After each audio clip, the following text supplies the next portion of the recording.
ovation coming from Donnie and Miss Eugene. Grabe! Wow! NDDU Generals, please take center stage.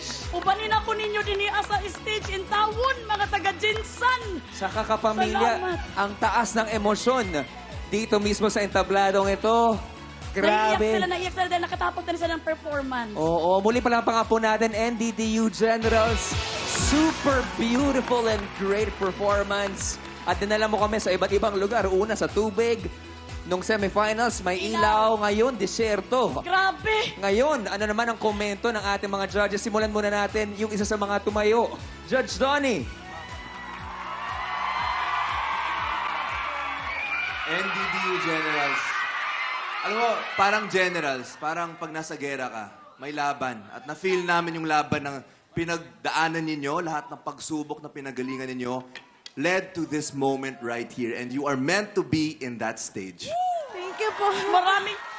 There is no other place but big stages for you guys. And the future is so bright. Maraming salamat, Generals. Thank you so much, Judge Donnie. Judge Eugene naman. Ang tatapang ninyo. Kung magkakaroon talaga ng gera, yung pagalingan ng talent, kayo talaga ang unang dapat sumugod. At sigurado, ligtas tayo. Congratulations and thank you. Thank you, Miss Uge. How about you, Catherine? NDDU Generals, salute! Tama, alam mo kung nasa gera tayo, di ba ang pangalan nyo, NDDU Generals? Ang mga general, pumupunta sila sa gera ng handa. Pumunta kayo ng handa at hindi lang handa. You came here to win the war.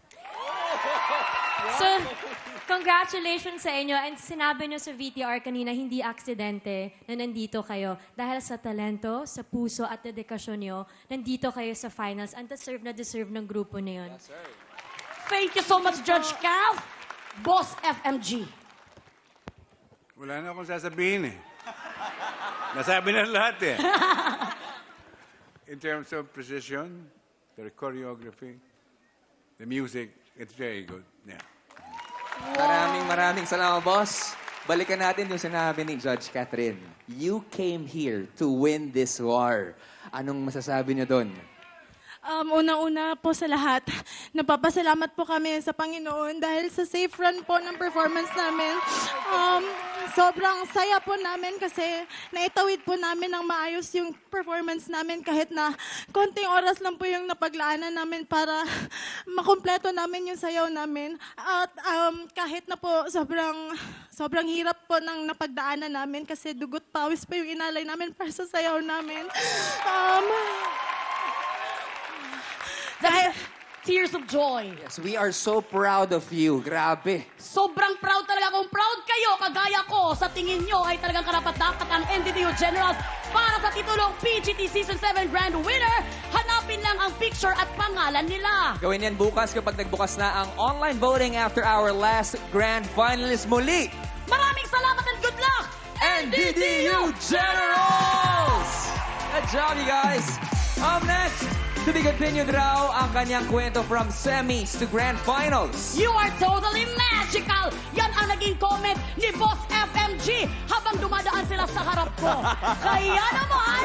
Then we are talking about Odi Santo Domingo, ang kanyang finale act sa pagbabalik ng Pilipinas Got Talent, The